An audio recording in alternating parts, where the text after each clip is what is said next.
the knot of matter.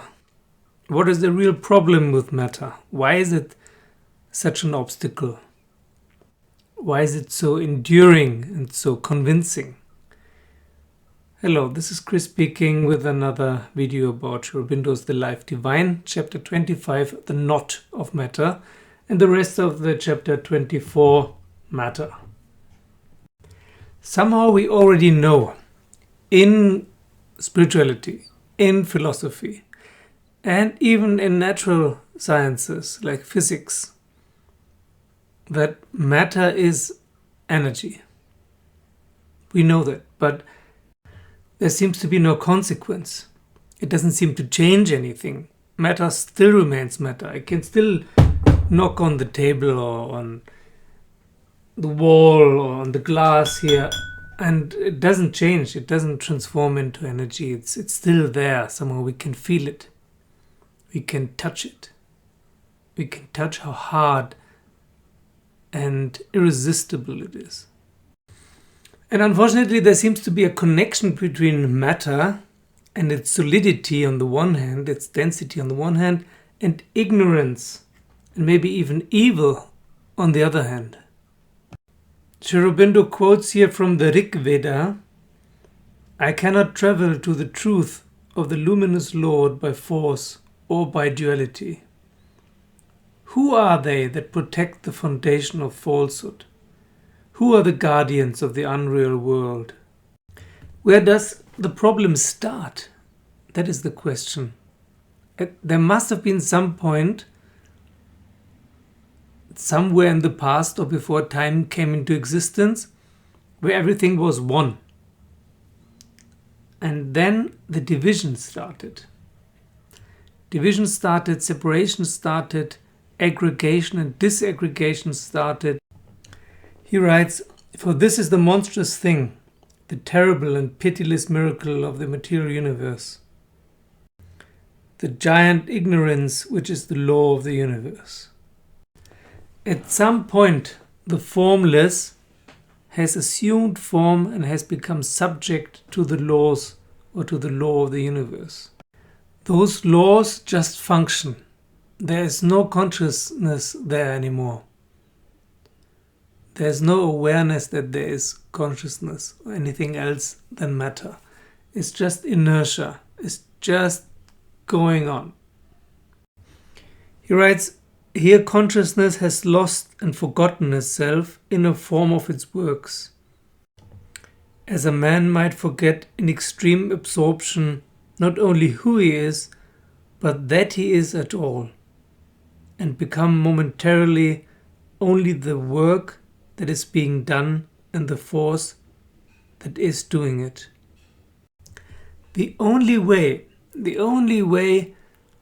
universe can work, not as an idea, but as a thing, as a process, is that part of the consciousness forgets that it is consciousness and assumes an impenetrable, invincible form.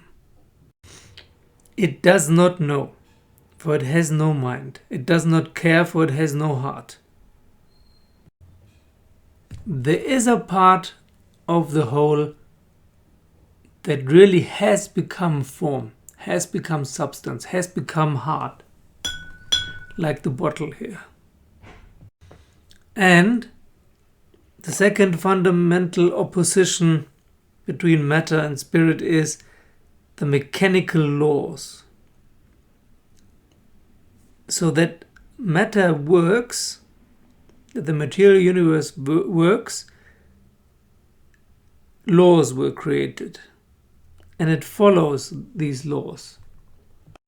And because we have bodies and are partly bodies, we are also subject to these laws. The main law is inertia. But there's also a law of movement, of motion. Matter does not understand these laws, nor does it know that it is subject to them. It just follows it. It's part of the whole thing, like a machine. And then there's a third problem, so to say, which only comes up when we try to understand what matter is and what consciousness is and why things are how they are.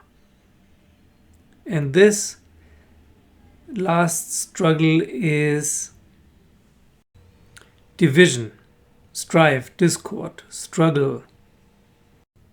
Everything seems infinitely complex and infinitely large and infinitely hard.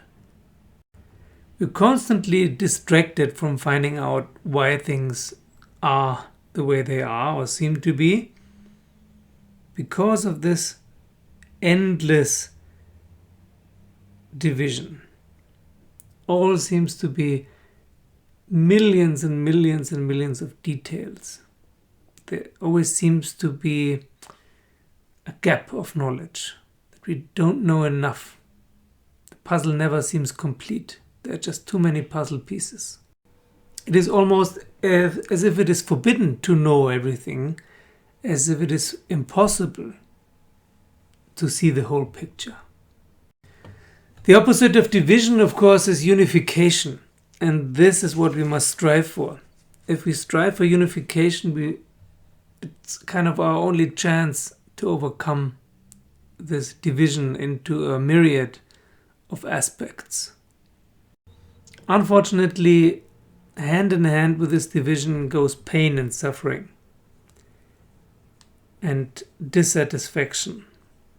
So there's again a lot of distraction. There are very few things that are more distracting than pain and fear and suffering, as we have seen the last 2 years. If you're hungry, or if you have intense pain like toothache, then this is at the forefront of your concentration. You will not think high philosophical thoughts when you're starving or when you suffer intense pain. And most people don't question things when they suffer intense fear. The first thing that is necessary to get out of this trap is to recognize your own ignorance. To recognize the ignorance of matter, the ultimate barrenness and limitation of the knowledge that is usually within our grasp, and that we don't really have the power to create a happy life. Under normal circumstances, there's just too much inertia. The struggle that all of you know all too well, that life is suffering and that it is so hard to wake up and see things how they are. So hard to let enlightenment touch your soul. This is very necessary. It's very important. It's part of the universe trying to see itself in its being lostness in matter. We are the matter that has the opportunity, the possibility, the vague chance to realize itself as consciousness. And even matter itself is helping us there because it's finite. That's the disadvantage of matter, it is finite. Even if in its vastness and in its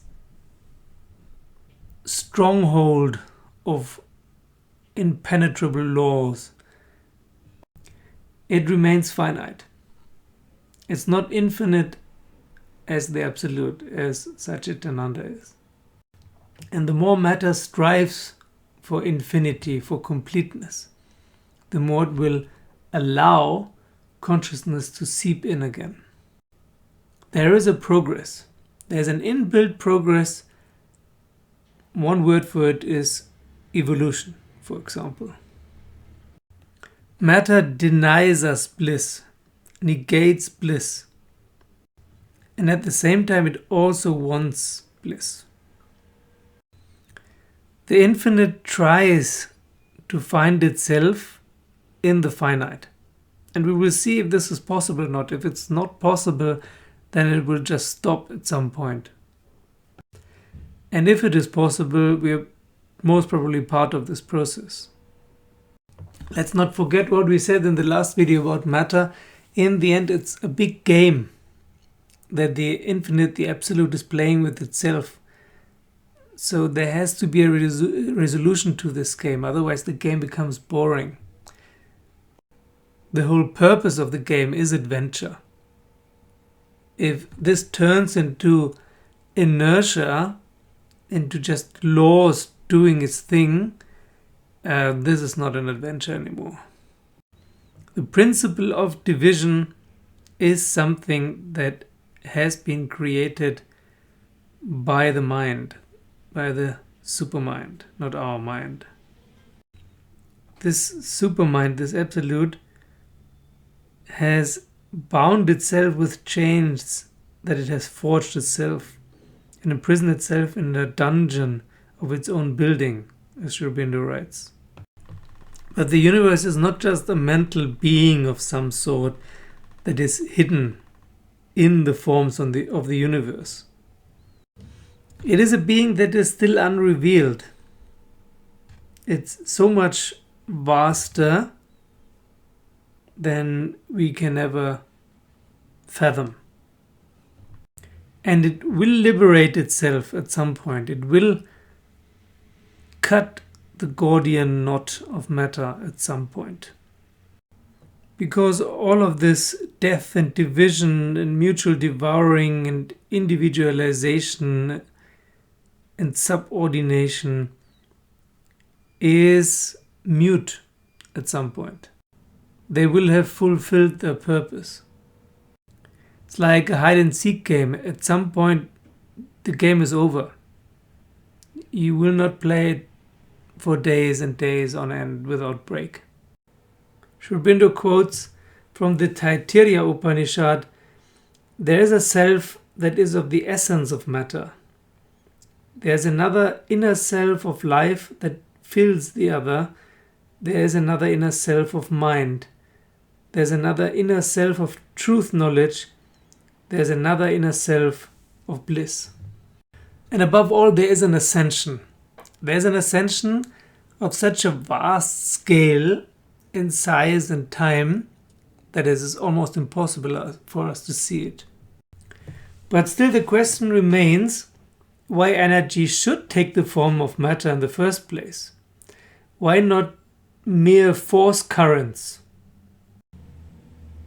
Why is or was it necessary for energy or spirit or God or the divine or the absolute or the infinite or whatever you want to call it to manifest itself in matter, in ignorance, in absolute division and density? Why not have currents of force manifesting themselves for a short time? Wouldn't that be much easier with fewer of the problems? And here we come back to the Indian idea of the sense mind, manas. Whatever is happening out there and in there, we give it reality, we assign to it absolute reality by our sense mind, because we can see, hear, touch, smell, taste things. We are, as we have seen in previous chapters, mental beings, but we pretend to be physical beings and subtle beings. So just as we can't see the full potential and power and plans of the infinite, we can't even see and recognize our own power. Our own power is that we are actually mental beings, not physical beings. And to conquer the body and matter, we first have to conquer the subtle and to see that our sense minds are not absolute, that this information that it comes in is not absolute. There's something beyond, which is the mind, the mental, not our thinking mind, but what the Indians and the Upanishads and Vedas call the mental, which is a higher form of direct consciousness. It has nothing to do with thoughts and emotions. And that is the knot that we have to solve. The universe will solve the big knot by itself when the time is ripe.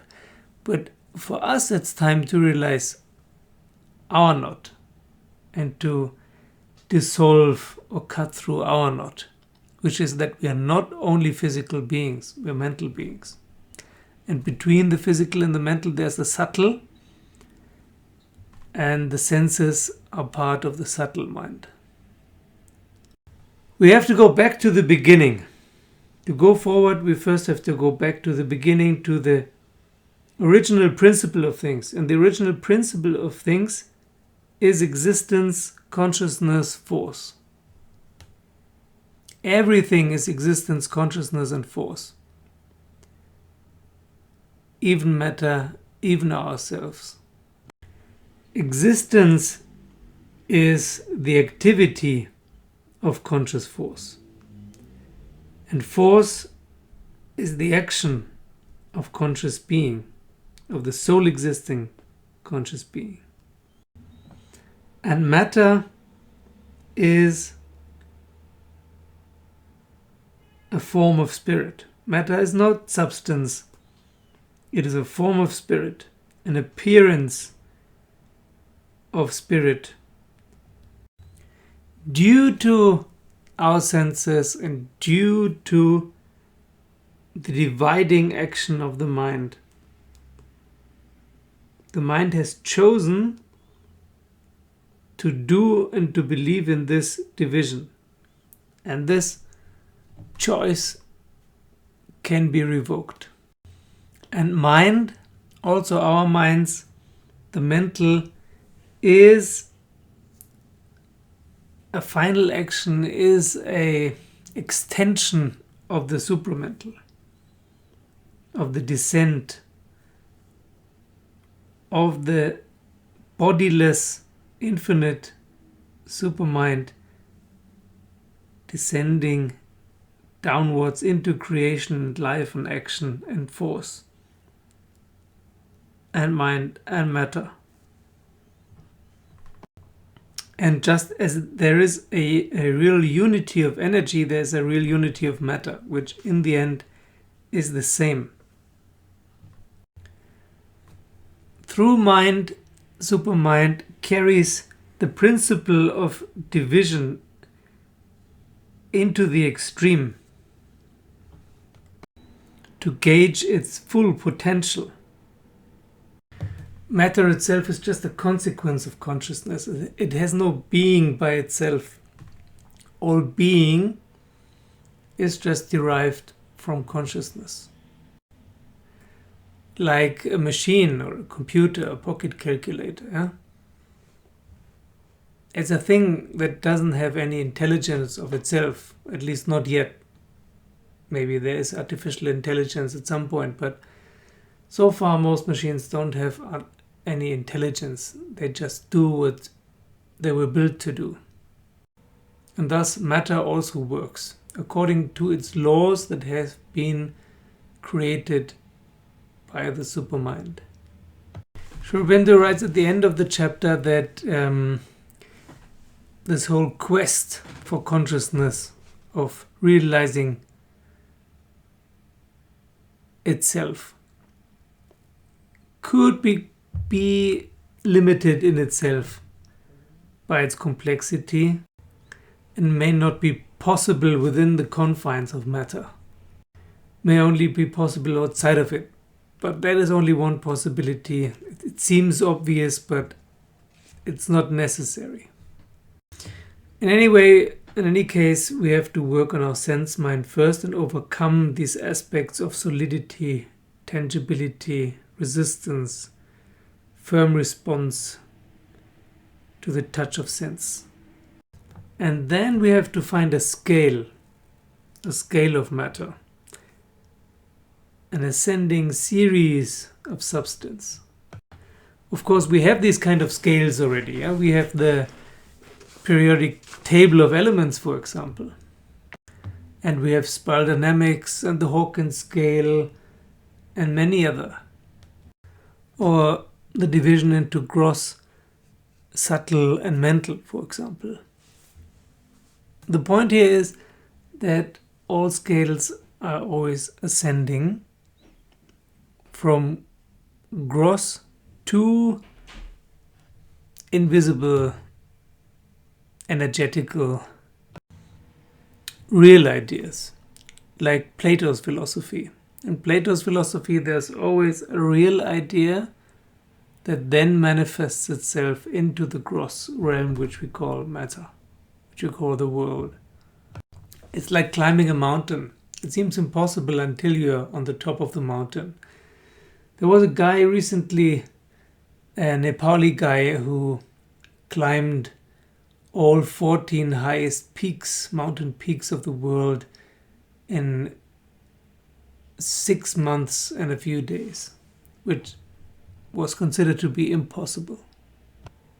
And what we're doing here to bring light into the darkness, to bring wisdom into ignorance, to cause consciousness to remember itself in its most dense form, in its lost, forgotten form, is also impossible by the laws of nature until it's done. And it has been done already. So it is possible. Highly unlikely, but possible. And the more people do it, the easier it becomes. Thank you for watching. Thank you for listening, subscribing, hitting the bell button. Thank you for joining me as a Patreon. And see you soon.